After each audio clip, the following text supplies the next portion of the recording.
Hi everyone, this is Nick, and I'm back again today for another video. And first and foremost, you can see I kind of moved to a different section of my closet. I'm still trying to test out which angle really works good and what can really make things look nice. So today what I'm going to be doing is a tag video, and I'm really excited about this tag video because I was tagged by none other than the wonderful and amazing snapeHBP. Sam, hi, thank you so much for tagging me. I think this is either my first, maybe my second time I've ever been tagged in a video, so I am just so beyond excited that I just can't believe it. And if you don't know who she is, then you live under a rock, because she has a wonderful collection. She just has such a great personality, and I've been watching her for years, and I am just so happy that she tagged me. So, in the honor of being tagged by someone, for this video, I am doing the tag. Hold on, let me pull it up. I know what it is. It's like if the one bag that you would replace tag. And it's just a tag on a whole bunch of different things that you would replace. So, I'll try and leave the questions down below. And the people I would like to tag is Ivana from My Pursuit of Happiness, Laurelbelle from LaurelbelleW, Rod from DocLuxury, because you are not safe, so you need to do this too, and Jennifer from JustJenifer. So those are the 4 people I would like to tag if they haven't already done it by the time I finally post this video. So with that, I'm going to say let's begin. So the first question is, what bag would you replace if all the ones you currently have disappeared? Now, the one that I would replace probably isn't the biggest shocker to anyone, but the bag that I would replace, please excuse me, would be my Louis Vuitton Polk backpack in the monogram Macassar canvas. This bad boy, like I said in my bag collection, it's home. This bag, the reason why I would replace it, not only because it was my first bag and I bought it in Paris and it was just very, very sentimental to me, and the fact that I worked so hard for it, but just because I feel like this bag is perfect for everyday travel and even like business, like to go to work or something, and also style-wise, because this is a very classic piece, but at the same day, it's really edgy. So I could wear it with like a suit, but I could also wear it with just some street clothes like this. So I think it's a very versatile bag. It holds everything in the kitchen sink. So that is why I would pick my Louis Vuitton Polk backpack in the monogram Macassar. Okay, alright, so the next question would be, number 2, what jewelry or accessory item is the most sentimental or special to you? Okay, so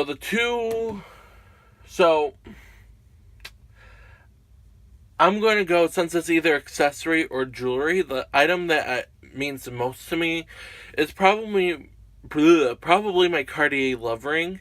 Now, I did a whole video on my channel about what my Cartier love ring means to me, so I have that video, so I'm going to try and link it down below so it gives you more detailed reason what it really means to me. But I bought it in a time in my life where it's always good to have reassurance, and it was just something that made me feel good about myself, and the fact that I don't need anyone to prove anything about me, just in general, just as a general statement.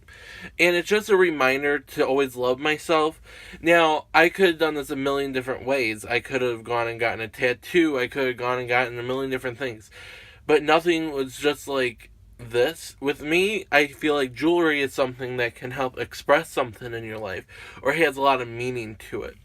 So that's why I wanted to get the love ring, because I can take it off. It's not something that is always with me, and I can put it on. And every time I wear that ring, it just, no matter what I'm going through, what mood I'm in, no matter what, it always makes me feel good. Now, I'm not saying go out and buy a Cartier love ring because it will magically make you feel better. No. It's just something that I put a lot of sentimental value on, and so whenever I wear it, I just feel better. So that is the piece that's the most sentimental to me. 3, if you could teleport anywhere one day to go shop, where would you go? So I kind of did that. If I could go anywhere, it would be Paris. Paris undoubtedly is my magic happy place. I just love Paris. I've been there 3 times now. Which I know I'm very, very, very fortunate to being able to go so many times. But they just have everything. Especially this last trip I went on. I went over the Saint-Honoré, Champs-Élysées, a couple other main shopping streets, and they have everything and anything you would ever want. The best, excuse me, now I'm going to start getting the hiccups. They have the best customer service you've ever imagined, and I just love buying where the items were designed, where they're from, everything else. So that's why I would have to pick Paris. But kind of like what Sam said, snapeHBP, I would love to go to like Dubai or Abu Dhabi, one of those very rich Middle Eastern countries. I think it would just be a grand old time. But in reality, Paris. Always, always Paris. Okay, so number 4. What do you think is the biggest misconception about luxury YouTubers / Instagrammers?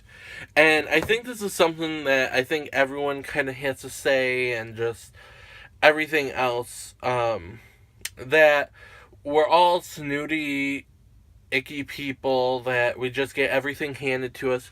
And I even look at it that way on some people too, like some of the bloggers. It's like, okay, whatever. Not really, but I find myself doing that too. So I think the biggest misconception is just how everything's so easy and everything else, when in reality it's not. And that these people are so snooty, because they're honestly not. I've met several so far, which I am so excited about.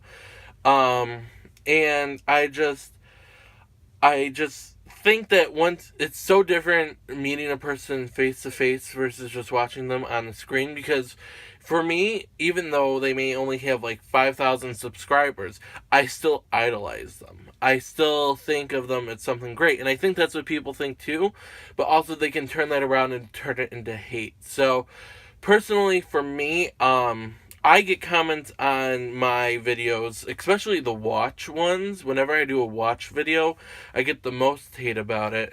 That I'm just some rich kid whose daddy is paying for everything, and I just delete the comments because it's not worthy. Some of them I do keep and I put a heart around it just because I find them so humorous. But some of the other ones that are just like pointless, I just delete, and for me, I have to work for everything. I don't have anything handed to me. I don't even have a daddy to hand something down to me. So, like the backpack I just showed you, from my Louis Vuitton Polk backpack. I had to work at McDonald's for 3 months in order to get that bag. I mean, it wasn't anything glamorous. Like, I could have gone out and bought it, but I didn't want to do that. I just wanted to work for it and have it mean something. So I think another aspect of this question is the work that goes behind everything, because there's sacrifices. There's several different things that people just don't really see that go behind buying these bags and these items and everything else.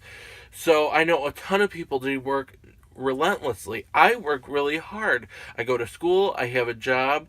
I sacrifice things. Like, I don't go out and party, I don't go out and drink or do drugs or anything. I mean, I don't like that anyways, but there's a lot of different escapes that people do.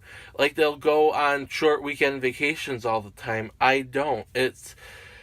Or they'll go to sports games and do all these different things, and it's like, if you prioritize, you can accomplish a lot. So, finally answering this question, I think it's all the things behind the screen that people don't see that account for what the big misconceptions are. So I hope that wasn't too dragged on and all over the place, but I hope you got my point. Okay. Number 5, what is the store that makes you feel the most special or excited when you go in? So, I have 2 stores for this. So, the store that makes me feel the most special when I go in, and when I think of that aspect of the question, I think of the customer service. And undoubtedly, it would have to be Dior. I've been to Dior in New York, Hawaii, Italy, and then Paris. And everywhere I've gone, I've gotten the best treatment I've ever received in my life. They treat me like the Queen of England, like I am, but, without the title, but they just treat you so nice. They sit there and they explain every stitch that's on that bag. They explain the design, the meaning behind it, and they sit there and have a conversation with you. And they make it very personal and just very nice without any pressure. And you can walk out of the store and it's like, no big deal, you have a nice day. You walk in the store, they offer you champagne, water, everything else. They just treat you so good. So that is the store that makes me feel the most special. But the store that makes me feel the most excited to go into is always going to be Louis Vuitton. Every time I go in there, I still get the same, excitement like my first time, except I'm not scared anymore. I just get a rush. I basically run 6 blocks to go to the store just because I'm so excited to walk in and see what's new, see what's around, see all the pretty things. So that is how I would answer that question. Okay, 6. What is one item you thought you would never own in your lifetime and now you do? So the item, and sorry, I'm looking at my iPad mini, so I'm not looking down at anything, well, but. So the thing that I thought I would never own in my life is probably my Cartier Solo Tank watch. Now, the reason I say this is because the first time I ever heard of the brand Cartier was actually on an episode of Keeping Up with the Kardashians. It was one where they had the family vacation, but I think the title of the episode was Family War. And so the girls were, Khloe, Kim, and Kourtney were fighting over Kim's new Bentley, and so they all took them over to Aspen, and Kim was having a fit or something about something, and Khloe told Kylie to go get Kim and tell her that she has a Cartier watch waiting for her. And then Kylie was like, I don't know what Cartier even is, which fast forward 3 years later and she has 40 of them, but none of my business. Anyways, so I've always wanted a really nice watch, and where I come from, the area I live in, it's just, you don't see a lot of it. I mean, you see nice watches, but you don't see Rolex, you don't see Cartier, you don't see anything like that. So, and I think that's just a whole nother level, and my ultimate dream in life is to have a Rolex, so that is my have-all, end-all watch, and I think that this is just, a very good first step into that, and it just, every time I wear it, just kind of like my Cartier love ring, it just makes me feel so special, not in a, oh, I'm better than you type of way, but it just makes me feel good about myself on a true, genuine, human way. I mean, it's just a materialistic object, but I don't know, I just really enjoy it. So that would be the item that I've never thought in my life I would own. Alright, 7. Describe your style in 3 words. I would say fabulous, eccentric, and classic. When I try and think of it, I think of a million different words, but I think those are the 3 that kind of sum everything up. Okay, 8. A luxury brand you try to love and get into, but just can't. Okay, so the brand that I really, really do try to get into, that is Gucci. And before I continue on, I just want to say I did end up selling my Gucci tote that I showed you in my luxury haul, and I hate doing that, being like, oh, look at my new thing, and then get rid of it. It just makes me feel uncomfortable, but I had sold it just because I didn't feel like it was 100% my style. I wanted a Gucci bag and I wanted a fun one, but I didn't think that one was really the one. So I sent in pictures over to Fashion File and they offered me a quote that I just couldn't deny. So that's why I just sold it, got rid of it, and I can use that money to maybe go and get a different one. But I love Gucci. I love their accessories. Gucci shoes are my number 1 shoes. I love Gucci shoes. But the bags, I've just had very, very bad quality issues with everyone I've owned, whether it be from the store, the outlet, whatever. I've always had some slight issues with them. So that is something I really, really want to try and get into, but I just can't. And the same thing goes with Chanel. It's different. It's just, I think it's too feminine for me. And the things I do like are just really old, and and go back and forth on whether it's worth it to spend $2,000 on a 20-plus-year-old bag. I mean, it's just... I just have a lot of conflicting feelings about it, but I know one day I'm going to get one, hopefully sooner than later, but that's another one. So those would be the two brands. I mean, I know it was only one, but I broke the rules. Whoopsie. Okay, number 9. If you could spend one day with any designer, who would it be? Alright, so for this question, I have an ideal one, but I have a practical answer. So the designer that I think I would really want to spend a day with, this isn't my final choice, would probably be Coco Chanel, just because I think she was just so revolutionary. I just think of her and I think French. I just love everything about her, except the whole Nazi situation. I mean, that just makes me feel very uncomfortable. I mean, I'm not Jewish or anything, but I know it was very hard, and even if you look at Christian Dior's history, he was forced to make dresses for the generals' wives or stuff for their functions, but with him, he was doing it out of survival. And even his sister-in-law, I believe, was in a concentration camp. So, I don't know exactly if it was out of survival or if it was just what she aligned with. But either way, it just makes me feel very uncomfortable, and there's no way to really get to the truth. So, that's why I'm not picking her, but the person I would pick is Karl Lagerfeld, just because I think he is just awesome. He runs Chanel, he runs Fendi, he's classic, but he's eccentric. He is just everything. So that's the designer that I'd really like to pick their mind and understand and just kind of go with their style and try and pick up some things from them. Okay, so the last and final question. Number 10, confess. What is your next on your wish list? Okay, so I just keep on looking around at all the things I have behind you, and so the next thing that I plan on getting which isn't going to be anytime soon, is I would really like a Chanel briefcase or a jumbo or maxi XL flap. One of the two, just so I can check that off my bucket list. I really do like them, and I keep on going back and forth, like I said before, on the price and age of the items, but also if I can MacGyver something on the briefcase so I can put a shoulder strap on it, because I'm not a handheld solely person. I like my bags, they have handles, and I like to wear it like that sometimes, but 9 times out of 10, it's either on my shoulder or crossbody, and I just need that. So that would be one thing. The next thing is an Hermes Kelly Depeche briefcase. Now, this is a men's Kelly version, from what I understand, and I really love them. So that would be another thing.